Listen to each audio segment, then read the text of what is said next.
Hello दोस्तों, स्वागत है आप सभी का आप सभी के अपने YouTube चैनल चुनेंगे ज्ञान से। तो दोस्तों, मेरा नाम है राम जी और आप देख रहे हैं अपना YouTube चैनल चुनेंगे ज्ञान से। तो सबसे पहले सभी दोस्तों को मेरा प्यार भरा नमस्कार। तो चलिए आज की वीडियो को शुरू करते हैं। तो दोस्तों, जैसा कि आप सभी वीडियो के टाइटल और थंबनेल पे देख ही चुके हैं कि यह वीडियो हिंदी गद्य की गौड़िया प्रकीर्ण गद्य विधाओं के संबंधित है, क्योंकि दोस्तों इससे पहले हम सभी ने हिंदी गद्य की गौड़िया प्रकीर्ण गद्य विधाओं के अंतर्गत कुछ विधाओं को जाना और जो शेष बाकी विधाएं हैं अब उनको जानने का प्रयास करते हैं। तो दोस्तों, आज हम जानने का प्रयास करेंगे रिपोर्टाज को और डायरी को।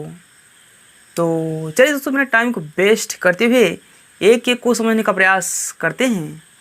तो दोस्तों, पहला है रिपोर्टाज, ठीक है ना। तो चलिए अपने टाइम को वेस्ट किए रिपोर्टाज को समझने का प्रयास करते हैं। तो चलिए दोस्तों जानते हैं। तो रिपोर्टाज तो रिपोर्ट के कलात्मक और साहित्यिक रूप को ही रिपोर्टाज कहते हैं। रिपोर्टाज में समसामयिक घटनाओं को उनके वास्तविक रूप में प्रस्तुत किया जा सकता है, ठीक है ना।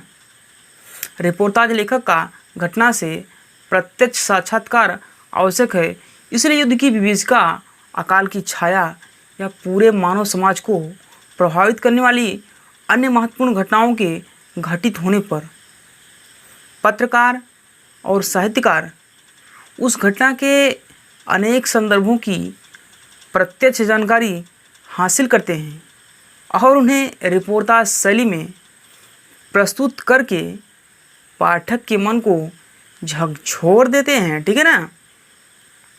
किसको मतलब उसे इस रूप में प्रस्तुत करते हैं कि पढ़ने वाला या पाठक के दिल के गहराइयों तक छू जाता है, ठीक है ना। रिपोर्टाज तो दोस्तों ये तो हुई रिपोर्टाज की बात। और यदि इसकी शुरुआत की बात की जाए तो रिपोर्टाज लेखन की शुरुआत छायावादोत्तर युग से मान्य है, ठीक है ना। कब से? छायावादोत्तर युग से मान्य है, ठीक। और यदि इस क्षेत्र के लेखकों की बात की जाए तो इसके क्षेत्र के लेखकों में आते हैं जैसे हुए रांगे राघव, डॉक्टर धर्मवीर भारती, कन्हैयालाल मिश्र प्रभाकर, ठीक है ना। और आते हैं विष्णुकांत शास्त्री, ठीक। तो दोस्तों इस प्रकार से हम सभी ने रिपोर्टाज को जाना, ठीक है ना। और रिपोर्टाज के क्या क्या गुण और कैसे थे इसको समझा। और दोस्तों अब हम समझने का प्रयास करते हैं डायरी को, ठीक। तो चलिए डायरी को समझते हैं। तो डायरी तो जब लेखक तिथि विशेष में घटित घटना चक्र को यथा तथ्य रूप में अथवा अपनी संक्षिप्त प्रक्रिया या टिप्पणी के रूप में स्वीकार करता है या लिख लेता है तो वह विधा डायरी के रूप में स्वीकार की जाती है, ठीक है ना। मतलब कि जब लेखक तिथि विशेष में घटित घटना चक्र को यथा तथ्य रूप में अथवा अपनी संक्षिप्त प्रक्रिया या टिप्पणी के साथ लिख लेता है तो उसे डायरी कहते हैं, ठीक है ना। तो दोस्तों डायरी की परिभाषा भी इस प्रकार से बन जाती है कि जब लेखक तिथि विशेष में घटित घटना चक्र को यथा तथ्य रूप में अथवा अपनी संक्षिप्त प्रक्रिया या टिप्पणी के रूप में लिख लेता है या प्रस्तुत कर लेता है तो उसे डायरी कहते हैं, ठीक। तो दोस्तों इस प्रकार से हमने डायरी की परिभाषा जाना, ठीक है ना। तो अब हम इसकी कुछ विशेषता को जानते हैं।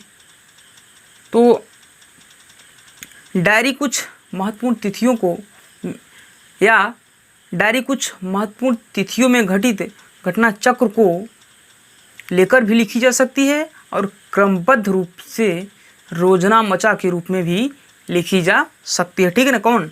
डायरी। कैसे कैसे?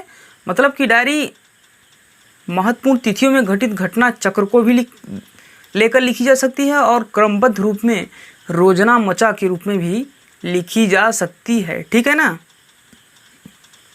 यदि इसके विस्तार की बात की जाए तो इसका आकार कुछ पंक्तियों तक सीमित भी हो सकता है और कई पृष्ठों तक विस्तृत भी हो सकता है, ठीक है ना। यदि डायरी के विकास की बात की जाए तो इसकी शुरुआत छायावाद युग से मान्य है, ठीक है ना। रिपोर्टाज की तो छायावादोत्तर युग से मान्य थी, लेकिन डायरी विधा की शुरुआत छायावाद युग से मान्य है। इस संदर्भ में डॉक्टर धीरेन्द्र वर्मा कृत मेरी कॉलेज डायरी विशेष रूप से उल्लेखनीय है, ठीक है ना। तो इस तरह से हम सभी जान सकते हैं कि डायरी विधा की शुरुआत छायावाद युग से मान्य है, ठीक। लेकिन इसका अधिकतर विकास छायावादोत्तर युग में ही हुआ, ठीक। यदि छायावादोत्तर युग में इस दिशा के लेखकों की बात की जाए या इस विधा के लेखकों की बात की जाए तो इसके अंतर्गत आते हैं जैसे इलाचंद्र जोशी हुए, रामधारी सिंह दिनकर हुए और मोहन राकेश।